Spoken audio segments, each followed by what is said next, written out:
By 6 o'clock on Christmas Eve, Ruth Whitaker had set the table for 7 people. By 7, the ham was wrapped in foil to keep it warm.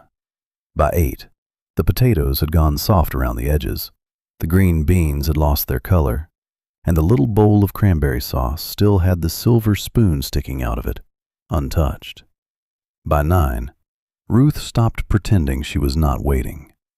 She stood in the doorway between the kitchen and the dining room, wearing the red sweater her husband had bought her the last Christmas before he passed, and looked at all those empty chairs. One for her son, Gary. One for Gary's wife. One for her daughter, Ellen. One for Ellen's husband. One for her youngest, Paula. And one for Ruth's grandson, Tyler, who had promised her on the telephone that he was not too old for her cinnamon rolls. But no one came. Not one car turned into the driveway. Not one pair of boots crossed the porch. Not one voice called out, "Merry Christmas, Mom," from the front hall. The house was quiet except for the old clock above the stove and the wind pushing snow against the windows. Ruth picked up her telephone for the 10th time and read the messages again, even though she already knew every word. Gary had written first. "Roads are getting bad. We think it is smarter to stay home." Then Ellen. "So sorry, Mom. Mark is exhausted and the kids are not feeling great." Then Paula. "I hate to do this, but something came up. We will make it up to you soon." That was all. No one asked if she had already cooked. No one asked if she was all right. No one asked if she had been looking out the window since noon, listening for tires on the gravel. Ruth placed the telephone face down on the counter and stared at the table a little longer. Then she did something she had not done in 46 years of Christmas Eves in that house. She blew out the candles before anyone had eaten. And right then, while the smoke was still curling up from the wicks, someone knocked on the front door. Not a polite little tap. Not the kind of knock a neighbor gives when they are dropping off cookies. 3 heavy knocks. Slow. Cold. The kind of knock that makes an old house seem to hold its breath. Ruth did not move at first. She stood there, with one hand on the back of Walter's chair, listening. Walter had been gone for 5 years, but Ruth still thought of it as Walter's chair. It was the one at the head of the table, facing the kitchen window, where he could watch the bird feeder and pretend he was not feeding the squirrels on purpose. The knock came again, this time softer. Ruth reached for the little brass cross hanging on the wall beside the door. Not because she thought it would protect her from anything, exactly, but because her fingers needed something familiar. Then she walked to the front hall. The porch light was on, glowing weakly through the snow. A man stood outside, his coat dusted white, his shoulders bent against the cold. He was not young, but he was not old either. Maybe 40, maybe a little more. He had a knit cap pulled low and one hand tucked inside his coat, as if he was holding something close to his chest. Ruth opened the door only as far as the chain would allow. "Can I help you?" she asked. The man stepped back at once, as if he did not want to frighten her. "Mrs. Whitaker?" he said. Ruth's hand tightened on the door. "Who are you?" "My name is Samuel Bell. I am sorry to bother you tonight. I know it is Christmas Eve. I would not have come if my mother had not made me promise." Ruth looked past him toward the driveway. There was an old pickup truck near the road, engine running, headlights shining through the falling snow. "Promise what?" Ruth asked. Samuel took off his cap. His hair was dark and wet from melted snow. His face looked tired in a way Ruth recognized. Not dangerous, not drunk, just worn down by a long road and a heavy thought. He reached inside his coat and brought out a small wooden box wrapped in a faded blue scarf. She told me to bring this to the woman in the white house on Cedar Lane, he said. The woman with the porch swing and the yellow kitchen curtains. She said your husband would know why. Ruth did not answer. The wind moved past Samuel and into the hall, carrying snow with it. Somewhere behind Ruth, the old clock ticked and ticked. My husband has been gone 5 years, she said. Samuel nodded slowly. I know. My mother passed last month. She held on to this for a long time. Too long, maybe. But before she died, she made me swear I would find you. Ruth looked at the box. The blue scarf around it was old but clean. The kind of scarf someone had folded and refolded many times. What was your mother's name? Ruth asked. Helen Bell. At first, the name meant nothing. Then something small shifted in Ruth's memory. Helen. A baby. A storm. A Christmas long ago. Ruth opened the door. Come in before you freeze, she said. Samuel stepped inside carefully, wiping his boots on the mat without being asked. That one small thing made Ruth trust him more than she meant to. The house smelled of ham, cinnamon, and candles that had just been blown out. Samuel noticed the dining room as soon as he entered. All those plates, all those folded napkins, all those empty chairs. He looked away quickly, but not quickly enough. Ruth saw the pity on his face. She disliked pity almost as much as she disliked being lied to. My family had to cancel, she said before he could ask. I am sorry. Weather, Ruth said. Samuel glanced out the front window. The snow was falling steady now, but the main road was still passable. Ruth knew it. Samuel knew it. Everybody in town knew it, but he was kind enough not to say so. She led him into the kitchen. The old house creaked under their steps. The Christmas tree stood in the corner of the living room, too full of ornaments on one side because Ruth's hands had gotten tired before she finished. A stocking hung by the mantel for each of her children, even though they had not spent Christmas morning there in years. Samuel placed the wooden box on the kitchen table, but he did not sit until Ruth told him to. Coffee? She asked. If it is not trouble. Everything is trouble at my age, Ruth said. Coffee is the easy kind. Samuel smiled for the first time. It was a sad smile, but it warmed his face. Ruth poured 2 cups. She did not know why she poured one for herself. She had already had too much coffee that day, waiting and reheating and waiting again. But there was something about a stranger at a kitchen table on Christmas Eve that made a cup seem necessary. She set his cup in front of him.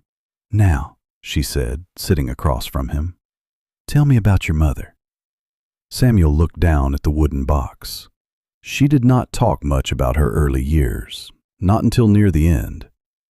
She raised me mostly by herself, worked at a laundry in Springfield, then at a school cafeteria. She was the kind of woman who could make a meal out of almost nothing, and still apologize that it was not more. Ruth's eyes softened, though she tried not to show it. I knew women like that. She said there was a Christmas Eve when she had nowhere to go. She was young, pregnant, scared. She had been riding with a man who left her at a gas station after an argument. She started walking in the snow. She said she ended up on a porch because she saw light in the window. Ruth stopped breathing for a moment. The kitchen seemed to narrow around her. Blue coat, she whispered. Samuel looked up. What? She was wearing a blue coat, too thin for the weather. One button missing. Samuel swallowed. Yes. Ruth turned her face toward the window, but she was not seeing the snow outside anymore. She was seeing another Christmas Eve, 41 years earlier. She was 31 then. Her children were small. Gary was 8, Ellen was 6, and Paula was not yet born. Walter had been working double shifts at the feed store because the furnace had broken and the car needed tires. Ruth remembered being tired enough to cry over a burned pie. Then there had been a knock. A girl stood on the porch, shaking so badly Ruth had pulled her inside before asking a single question. The girl said her name was Helen. She had no money, no husband, no plan, and she was going to have a baby. Walter had come home to find Ruth feeding a stranger soup at the kitchen table. He had not asked why. He had just taken off his coat, draped it around the girl's shoulders, and said, "Well, Ruthie, looks like we need another bowl." Ruth remembered that clearly. Walter never could pass a hungry person without acting like God had placed them directly in his path. Helen stayed one night, only one. In the morning, Walter drove her to a women's shelter in the next county because Cedar Ridge did not have one. Ruth packed a bag with food, a blanket, 2 jars of peaches, and every dollar she had been saving for a new church dress. And then life went on. Children grew, bills came, hard years stacked up on harder years. Ruth thought of Helen now and then, especially at Christmas. But she never knew what became of her. "Your mother had the baby?" Ruth asked. Samuel gave a small laugh through his nose. "She had me." Ruth brought one hand to her mouth. For a moment, she saw not the tired man in front of her, but the frightened girl from her porch. The blue coat, the trembling hands, the soup spoon clinking against the bowl. "Well," Ruth said softly, "look at you." Samuel looked embarrassed. "She said you saved us." "No, we gave her soup and a ride." "That was more than anyone else gave her that night." Ruth looked down at her coffee. There are compliments that feel too heavy to accept. Ruth had never known what to do with those. Samuel untied the blue scarf from the box. "My mother kept this hidden in her closet. She said your husband mailed things to her for years after that. I never knew until she was dying." Ruth's head lifted. "Walter mailed her things?" "Money sometimes, grocery cards, a coat for me when I was little, school shoes. She said she tried to send some of it back once, and your husband wrote her a letter telling her not to be proud at the expense of a child." That sounded like Walter, so much like Walter that Ruth could almost hear him say it. "He never told me," she said. Samuel studied her face. "You did not know?" Ruth shook her head. "Walter had a quiet way of being generous, sometimes too quiet. Once I found out he had been mowing old Miss Palmer's yard for 6 years and telling me he was going fishing." Samuel smiled again. "My mother said he was a good man." "He was," Ruth said. "Not perfect. He could be stubborn as a fence post, but good, yes." Samuel slid the wooden box toward her. "She wanted you to have this. She said it did not belong to her anymore." Ruth looked at the box but did not open it. Something about it frightened her, not because she expected anything terrible, because some gifts arrive so late that they open every old room in the heart. "You came all this way tonight?" Ruth asked. "From Springfield." "On Christmas Eve?" I promised her. Ruth looked toward the dining room again. The table was still set. The candles were black at the tips. The food was cooling in serving dishes. The chairs looked foolish now, almost theatrical, as if the house had dressed up for guests who had laughed and gone somewhere else. Samuel followed her gaze. "You have a lot of food," he said carefully. "I was expecting people." "And now?" Ruth gave a little shrug. "Now I have leftovers until Easter." Samuel looked toward the window. Snow blew sideways in the porch light. His pickup truck sat near the road, but the tracks behind it were already filling in. "I should go before the road gets worse," he said. Ruth stood too quickly. "No." Samuel blinked. The word had surprised them both. Ruth placed one hand on the back of the chair. I mean, you should eat first. Nobody should drive in this weather on an empty stomach, especially not after bringing a box 40 years late. Samuel hesitated. I do not want to intrude. Ruth looked at the dining room. Son, the people I invited did not come. You did. Sit down. So he did. Ruth reheated what needed reheating, though Samuel kept offering to help, and she kept shooing him away until he finally ignored her and carried plates anyway. He was gentle in the kitchen, the way people are when they were raised not to break things that matter to someone else.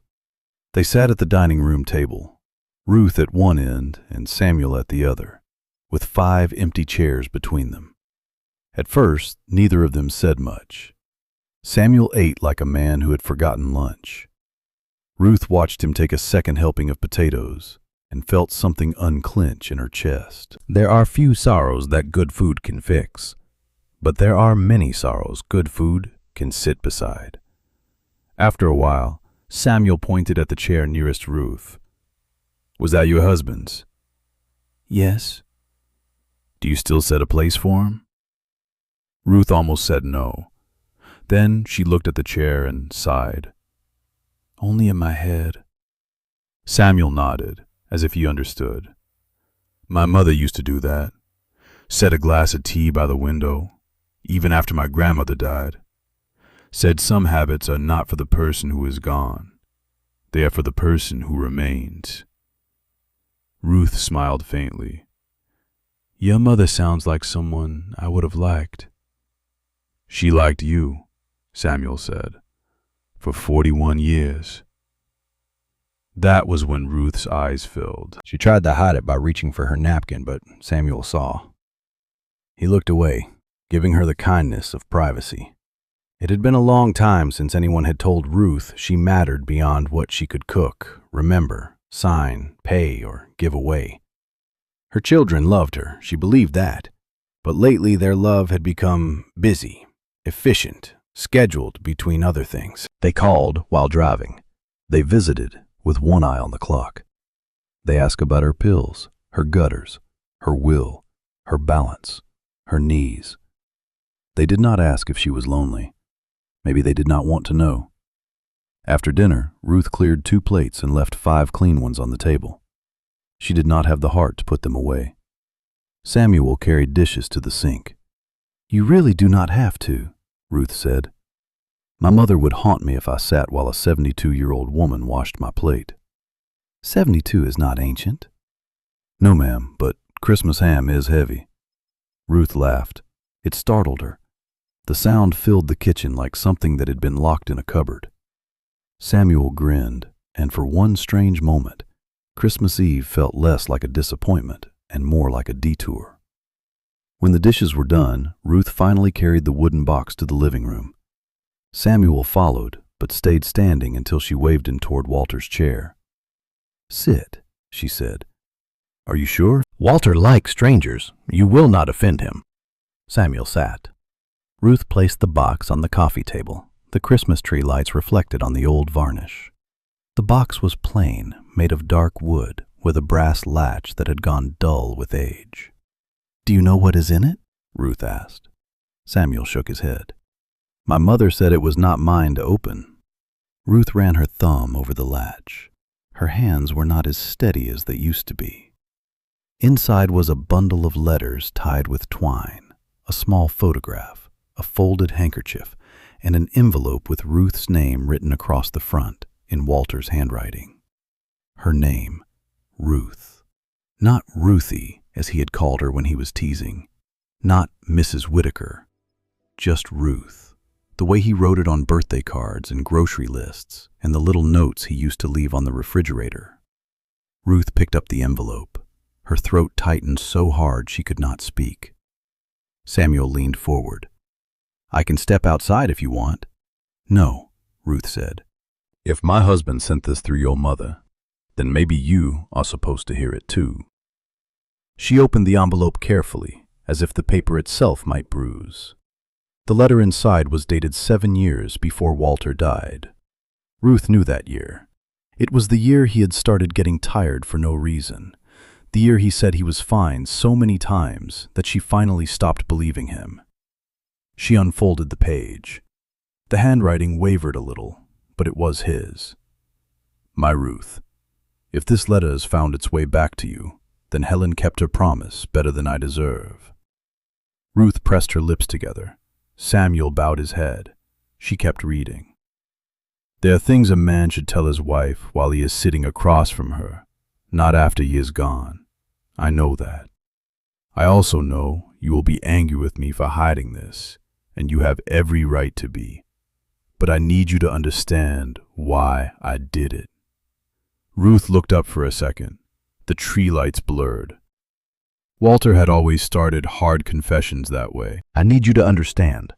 It usually meant he had bought something he should not have bought, or given away something they needed, or told a neighbor yes before asking Ruth if they had time. But this felt different. She read on. The night Helen came to our porch, I saw something in your face I never forgot. You were tired. We barely had enough for ourselves, but you did not ask if she deserved help. You did not ask what mistake brought her there. You saw a cold girl carrying a child, and you opened the door. That night changed me. I had spent too many years thinking kindness was something people did when they had enough. You taught me kindness is what people do when they know what not enough feels like. Ruth lowered the letter into her lap. For a moment, the only sound was the wind and Samuel's breathing. He never said that to me, she whispered. Maybe he should have, Samuel said softly. Ruth nodded. Yes, maybe he should have. She lifted the letter again. I sent Helen money over the years. Not much at first. A few dollars here and there. Later, when things got easier, a little more. She tried to refuse. You know how proud hurting people can be. I told her the money was not charity. It was interest on the goodness you had already given. Ruth laughed once, even through tears.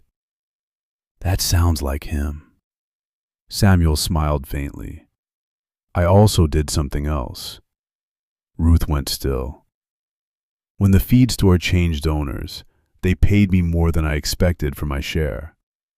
I told you it was less because I was afraid you would insist we spend it on the house, the children, the church, and everyone but you. Ruth's eyebrows pulled together. Walter, she whispered, in the same tone she used to use when she found mud on the clean floor. Samuel looked at the carpet. I put part of that money away. Helen helped me, because she had learned bookkeeping by then and would not let me do anything foolish. She said I should call a lawyer. So I did. Ruth's heart began beating faster. There is an account at First County Bank in your name. Not the children's, not the estate. Yours. Helen has the papers in this box. If I am gone and you ever feel like a guest in your own life, I want you to use it. Use it to fix the roof. Use it to hire help. Use it to travel. Use it to tell the children no if they try to put you somewhere you do not want to go. Use it to keep the porch light on. Ruth stopped reading. Her hands were shaking now. How much? Samuel asked, though he sounded like he was afraid of the answer.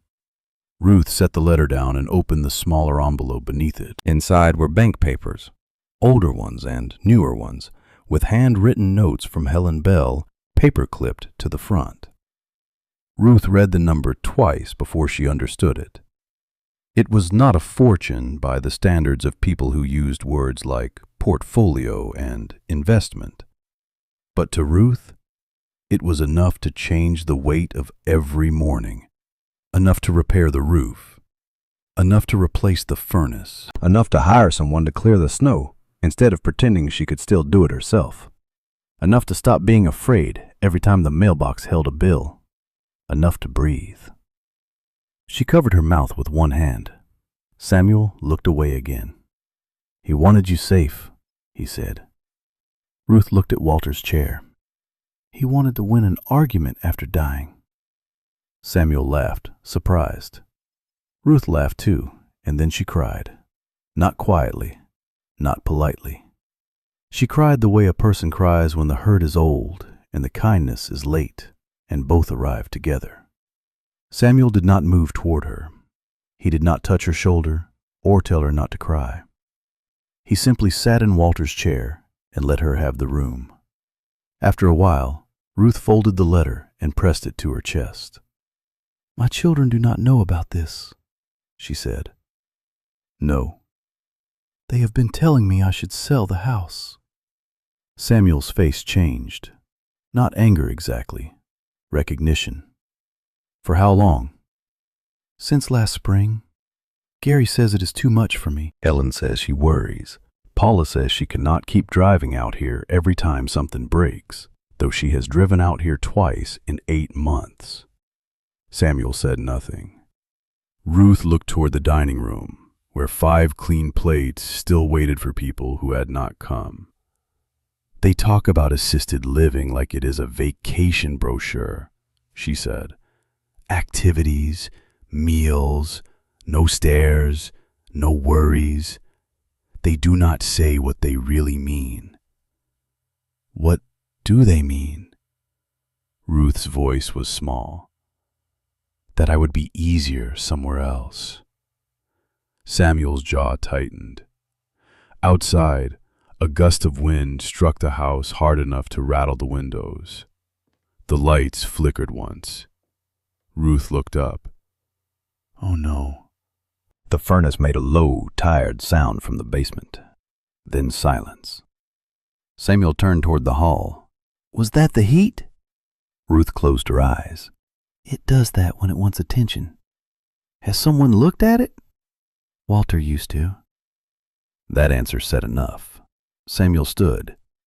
"Where is the basement?" "You do not have to do that." "I know." "Where's the basement?" Ruth led him to the door beside the pantry. He went down with his telephone light in one hand, while Ruth stood at the top of the stairs, listening to him move around below. "Mrs. Whitaker?" "Ruth," she called down, "if you have eaten at my table and read my husband's secrets, you can call me Ruth." "Ruth," Samuel said, "I think I can get it running for tonight, but this furnace is old enough to vote." "It has been voting against me for years." Samuel laughed from the basement. A few minutes later, the furnace coughed, rattled, and came back to life. Warm air pushed through the floor vents. Ruth almost cried again, which annoyed her. Samuel came up wiping his hands on a rag. "You need a new one," he said. "Add it to the list." "I run a restoration company," he said. Ruth blinked. "You do?" "Bell Home Restoration. Roofs, porches, old houses, storm damage. My mother started the office side. I started with a borrowed ladder and a truck that had no business on the highway." Ruth looked toward the wooden box. "Helen did all right then." "She did better than all right," Samuel said. "She made sure I knew who helped her when she had nothing." Ruth frowned. "You are not going to say something foolish, are you?" "Probably." "I am not taking charity." Samuel smiled a little. "There it is." "I mean it." "So did my mother. And your husband handled her pretty well." Ruth narrowed her eyes. "Do not use Walter against me in my own living room." "I would not dare," Samuel said. "But I will say this. If a man spends years sending help to a child he never met, and that child grows up to fix old houses, maybe it is not charity when the help comes back around. Maybe it is just a circle closing." Ruth wanted to argue. She was good at arguing. Walter used to say she could cut a loaf of bread with her tone if she was in the right mood. But she was tired. And the truth was, she had been afraid of that house for months. Not afraid the way a child fears the dark. Afraid of the next leak, the next bill, the next fall on the steps, the next conversation with her children that began with, "Mom, we need to be practical." Practical was a word people used when they wanted you to give up something they did not love. Samuel must have seen the fight leaving her face. "I am not asking you to decide tonight," he said. "Tonight, you should open the rest of that box." So she did. The letters tied with twine were from Helen to Walter. Ruth did not read all of them, not then, but she saw enough. "Thank you for the shoes. Samuel started school today. I found steady work. I paid rent on time for the first time in my life. He asked why the man at Christmas sends us things. I told him, some people are proof that God does not forget addresses." Ruth pressed the letter to her lap. "Oh, Helen," she whispered. At the bottom of the box was the small photograph. A young woman in a blue coat stood beside a little boy with dark hair. The boy wore a winter coat Ruth did not recognize, but the buttons were sewn crooked. On the back, in Walter's handwriting, were the words, "The boy made it." Ruth handed the photograph to Samuel. He looked at it for a long time. "I have never seen this one," he said. "Walter must have kept it. She looks so young." She was. And scared. Yes. Samuel touched the edge of the photograph with his thumb. "I wish I had known all this sooner." Ruth looked at him. Sometimes people wait to tell the truth because they are afraid the truth will ask something of them. Samuel considered that. "What is it asking of you?" Ruth looked at the dining room, the empty chairs, the untouched stockings, the house that felt both too full and too hollow. "I do not know yet," she said. That night, Samuel did not drive home. The snow had thickened, and Ruth insisted the roads were not worth the risk. She gave him the guest room at the back of the house, the one with the quilt her mother had made, and the window that stuck when it rained. Samuel tried to refuse 3 times. Ruth ignored all 3. Before bed, she went to the front hall and checked the lock, then paused beside the row of stockings. Gary, Ellen, Paula, Tyler, Walter's old stocking, which she still hung because removing it felt like making him die again. And now, without quite knowing why, Ruth took a plain red stocking from the storage basket and hung it on the last hook. It had no name, not yet, but the hook did not look empty anymore. On Christmas morning, Ruth woke to the smell of coffee. For one confused moment, she thought Walter was in the kitchen. Then she remembered. Samuel, the box, the letter, the empty chairs.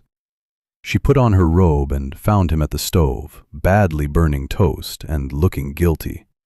"I was trying to make breakfast," he said. Ruth looked at the blackened bread.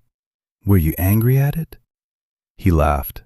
"My mother said I could fix a roof, but not an egg." "Your mother was wise. Move." They made breakfast together. Ruth cooked eggs, Samuel poured coffee, and the snow outside softened the world into white silence. At 9:30, Gary called. Ruth let it ring 3 times before answering. "Merry Christmas, Mom," he said, too cheerful. "Merry Christmas. How's the weather out there?" "Snowy." "Yeah, it got bad here too. Good thing we stayed put." Ruth looked through the kitchen window. The county plow had already cleared the main road. Gary lived 15 minutes away. "Good thing," she said. There was a pause. Gary was not used to her agreeing without warmth. "Did you get some rest?" "Some. Listen, we will come by next weekend, maybe Sunday. We can do Christmas then." Ruth looked at Samuel. He had turned his face away, pretending to study the toaster. "No," Ruth said. Gary stopped. "No? Next Sunday will be next Sunday. Christmas dinner was last night. Mom, come on. We could not control the weather. Ruth felt something inside her grow very still. For years, she had made excuses for them before they even had to make their own. They are busy. They have families. Work is hard. Driving is tiring. They love me in their way. All of that might have been true, but there was another truth too. They had left her alone on Christmas Eve and expected her to keep the food warm until their guilt had a more convenient date. I know the weather was difficult, Ruth said, but I also know the difference between impossible and inconvenient. Gary said nothing. Ruth could almost see him standing in his kitchen, frowning at his wife, trying to decide whether his mother had just become a problem. Is something wrong? He asked. No, something is becoming queer. What does that mean? It means I am not keeping a holiday on the shelf for people who treat it like an errand. Samuel looked down at his coffee. Gary's voice changed. Mom, that is not fair. Ruth smiled sadly. There it was. Not coming had been practical. Her being hurt was unfair. Maybe not, she said, but it is true. She ended the call before he could explain her feelings to her. Her hand shook afterward, but not from fear. Samuel looked at her. You all right? No, Ruth said, but I think I will be. At 10, Ellen called. Ruth did not answer. At 10:15, Paula called. Ruth did not answer that one either. At 11, Tyler sent a message. Merry Christmas, Grandma. Sorry we did not come. Dad said roads were bad. Ruth read it twice, then she wrote back. Merry Christmas, sweetheart. I saved cinnamon rolls. A minute later, Tyler responded. Can I come tomorrow? Ruth's eyes filled, but this time she smiled. Yes. Samuel saw the smile. Good news? My grandson still has sense. That is rare at any age. They spent Christmas Day quietly. Samuel shoveled the porch. Ruth protested until he handed her a broom and told her she could be foreman. She accepted the position with dignity. Around noon, the power went out for 14 minutes, during which Ruth lit candles and Samuel told her stories about Helen. Not grand stories, ordinary ones. How she danced in the kitchen when no one was watching. How she kept every church bulletin inside her Bible. How she could stretch soup for 3 days and somehow make the third day taste best. Ruth listened like a woman meeting an old friend after the funeral. In the afternoon, Samuel called his office manager and left a message. No work talk on Christmas, Ruth said. This is not work. You said office manager. That is work. I am asking her to pull a file tomorrow. What file? Samuel gave her a look. A very nosy foreman, apparently. Ruth pointed a cookie at him. Do not make me regret feeding you. He laughed, then became serious. I want to look at your roof and furnace properly. I also want to call the bank about those papers and help you make sure everything is in order. Not because you cannot, because nobody should have to read legal papers alone after Christmas dinner. Ruth looked at the box on the coffee table. My children will not like that.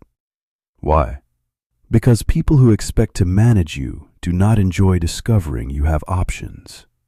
Samuel nodded slowly. Then they will have to adjust. The next day, Tyler came. His father drove him, but Gary did not get out of the car at first. He sat in the driveway with the engine running, while Tyler ran up the porch steps carrying a plastic container of cookies his mother had likely bought at a store and placed on a plate to look homemade. Ruth did not care. Tyler was 17, tall and awkward, with hair in his eyes and a heart he tried to hide under sarcasm. He hugged Ruth so hard she had to tell him to mind her ribs. Sorry, Grandma. Do not be sorry. Just do it again, slower. He did. Samuel watched from the kitchen doorway, staying out of the way. Tyler noticed him at once. Who is that? A Christmas stranger, Ruth said. That sounds like either a movie or a warning. Both, Samuel said. Tyler grinned. Gary finally came in after 10 minutes, bringing with him the cold air and the stiff posture of a man prepared for a difficult conversation.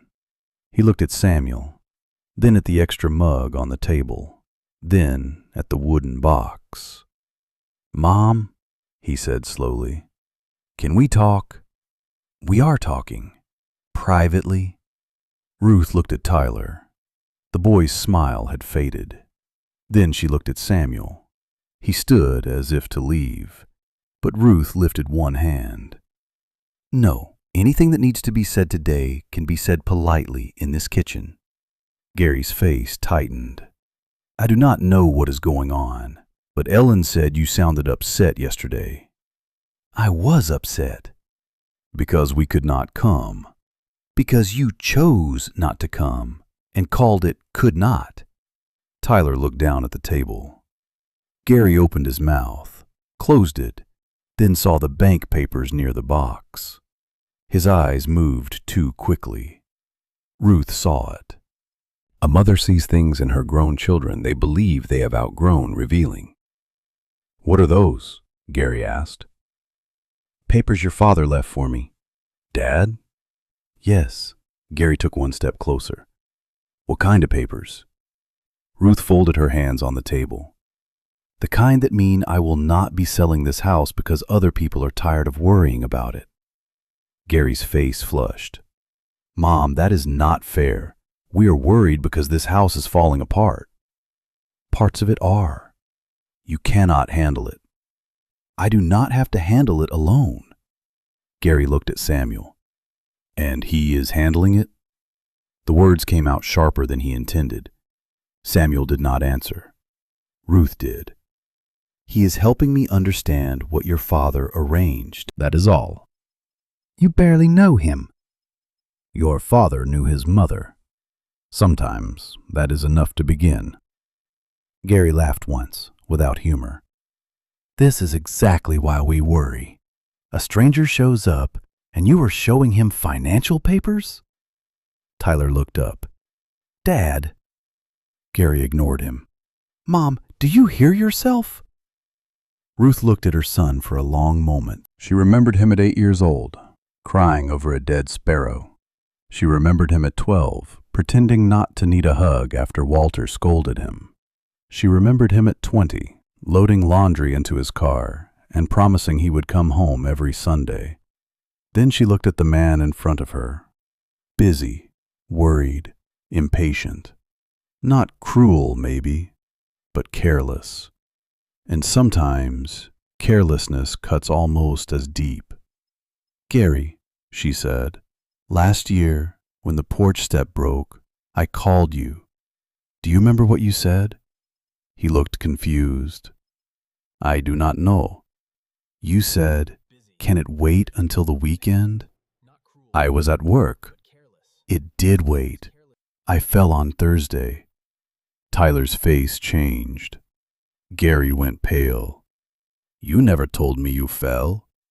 "I was tired of reporting my life to people who only wanted the short version."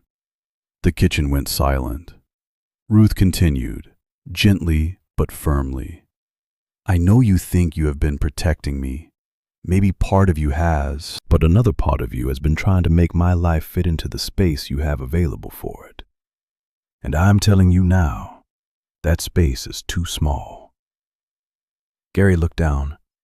For the first time since he entered, he seemed less angry than ashamed. Samuel stood by the door, still and quiet. Tyler reached for Ruth's hand.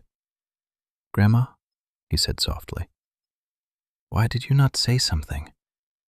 Ruth squeezed his fingers. "Because old women are very good at not being a bother. Too good sometimes." Gary sat down. All the fight went out of him at once. "I am sorry," he said. Ruth had imagined those words many times. She thought they would feel larger. They felt small, but real. "I know," she said. "No, Mom, I am sorry."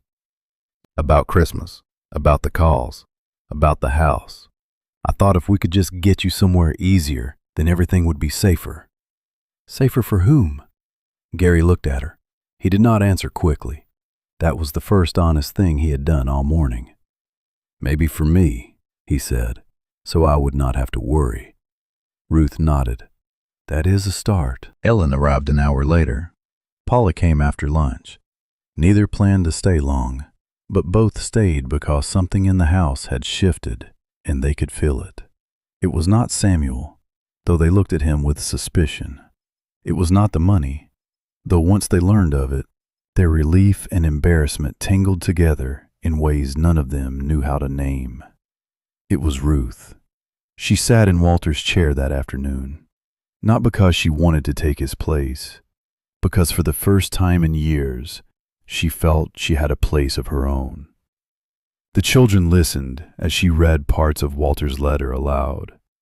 Not all of it. Some words were hers alone, but enough. When she read the line about using the money to tell the children no, Paula covered her mouth and cried. Ellen stared at the floor. Gary kept one hand over his eyes. Tyler, sitting on the hearth, looked from adult to adult with the expression of someone discovering that growing up did not make people less foolish. When Ruth finished, nobody spoke for a long time. Then Ellen said, I thought Dad left everything settled. Ruth folded the letter. He did, just not the way you expected. Paula wiped her cheeks. Mom, we were not trying to take anything from you. Ruth looked at her youngest child, the one who still twisted her rings when she was nervous. I believe you, but you were trying to decide what my life should look like without asking what I still wanted from it. Paula nodded. I am sorry. I know. What do you want? Ellen asked. Ruth looked around the room. The faded wallpaper, the tree, the stockings, the wooden box. Samuel standing near the kitchen, uncomfortable with being part of a family reckoning, but too decent to sneak away. I want to stay in my home, Ruth said. I want help when I ask for it. I want visits that are visits, not inspections. I want you to stop talking about me like I am a problem to solve. And I want Christmas dinner to be eaten when it is served. Tyler laughed. Then, one by one, the others did too. Not because it was funny, because sometimes laughter is the only way a family admits the truth without breaking apart. Samuel left the next morning. Before he did, he walked the roofline, looked at the furnace, checked the porch steps, and made a list Ruth pretended not to notice was longer than he admitted. At the door, he handed her his card. I will have someone call you about scheduling. Scheduling what? Repairs. Samuel. Ruth. She gave him a look. He gave it right back. Paid work, he said. Discounted only by the amount a stubborn woman can tolerate. I tolerate very little. Then I will be careful. Ruth looked at him for a long moment. Then she hugged him. It surprised them both. Samuel stood stiffly for half a second, then hugged her back. Tell Helen thank you, Ruth whispered. His voice roughened. I think she knows. After he drove away, Ruth stood on the porch in Walter's old coat and watched his truck disappear down Cedar Lane. The snow had stopped. The world looked clean in that temporary way snow gives things before real life returns. But Ruth knew something had changed. Not everything, not magically. Her children would still forget sometimes. The furnace would still need replacing. The roof would still cost more than seemed decent. Loneliness would still come in the evenings and sit where Walter used to sit. But now, Ruth had a letter. She had choices. She had a bank account she had not known existed. She had a grandson coming over for cinnamon rolls. And somewhere in Springfield, a woman named Helen Bell had carried gratitude across 41 years and placed it back on Ruth's table just when Ruth needed it most. By New Year's Day, things were already moving. Samuel's company sent 2 men to patch the roof before the next storm. Ruth insisted on writing a check for the work. Samuel accepted it, then called her later and told her she had overpaid by the exact amount he planned to donate to the church pantry in Helen's name. Ruth called him impossible. He said he had learned from the best. Gary came every Saturday in January, not to inspect, but to fix one thing from a list Ruth wrote herself. The first week, he repaired the loose railing. The second, he replaced the porch light. The third, he sat at the kitchen table and asked her to teach him how Walter made gravy. He ruined it twice. Ruth considered that justice. Ellen started calling on Sunday evenings and did not do laundry or dishes while she talked. She sat down. She listened. Sometimes the conversations were awkward. Sometimes they were only 15 minutes, but they were real. Paula brought groceries once and did not rearrange the pantry without asking. Ruth appreciated the restraint more than the groceries. Tyler came often. At first, he said it was for the cinnamon rolls. Then he started bringing his homework. Then he started asking questions about Walter, about Helen, about the blue coat and the Christmas Eve before he was born. One afternoon, he found the nameless red stocking still hanging by the mantel. "Who is that one for?" he asked. Ruth looked at it. "I think it is for whoever shows up." Tyler nodded like that made perfect sense. By the next Christmas, Ruth's house had a new roof, a safer furnace, repaired porch steps, and yellow kitchen curtains that Ellen had sewn herself after admitting the old ones were not charming, they were simply tired. Christmas Eve came again. This time, Ruth set the table for 12. Gary came early, with gravy he had practiced 3 times. Ellen brought pies. Paula brought flowers and did not comment on the dust. Tyler arrived with a young woman he insisted was just a friend, which fooled no one. And just before dinner, a pickup truck turned into the driveway. Samuel Bell stepped out, carrying a small framed photograph. It was the picture of Helen in the blue coat, holding little Samuel's hand. On the frame, beneath the glass, he had placed Walter's words. "The boy made it." Ruth hung it in the dining room, near the window where the winter light fell softly in the afternoon. Then she called everyone to the table. Before they ate, Gary stood. He cleared his throat twice, the way Walter used to when emotion made him uncomfortable. "Mom," he said, "last Christmas we left you alone. I do not think I understood what that meant until I saw this table full today. I am sorry. We all are." Ruth looked at her children. They were older than she remembered and younger than they pretended. They were flawed. They were hers. And for the first time in a long while, they were present. She did not make a speech. She simply took Walter's letter from the small drawer beneath the china cabinet, the place where she kept it now, and placed it near the candles. "Your father always liked a full table," she said. "Let us not keep him waiting." So they ate. They passed potatoes and laughed over burned gravy. They told stories that had been told before and somehow needed telling again. They remembered Helen. They remembered Walter. They remembered that a family is not proven by a name or a holiday card or a promise made when everyone is comfortable. A family is proven by who comes when the table is set, and if they cannot come, by whether they understand what their absence costs.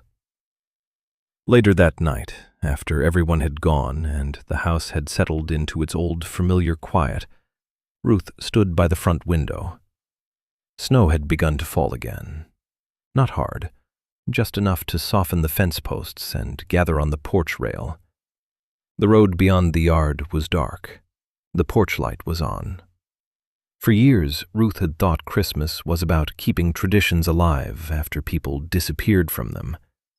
But now, she understood something else. Sometimes Christmas is about the door you opened long ago, the kindness you forgot you gave, and the stranger who carries it back to you when your own heart is tired.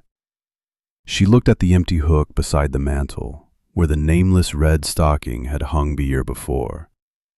This year, it had a name stitched across it. Samuel. Ruth smiled.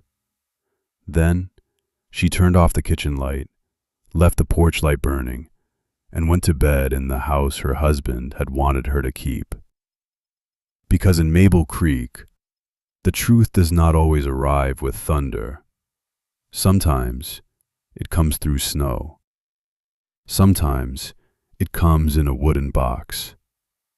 Sometimes it comes as a knock on the door after everyone else has decided not to come. And sometimes, if a heart has been patient long enough, it comes home for Christmas.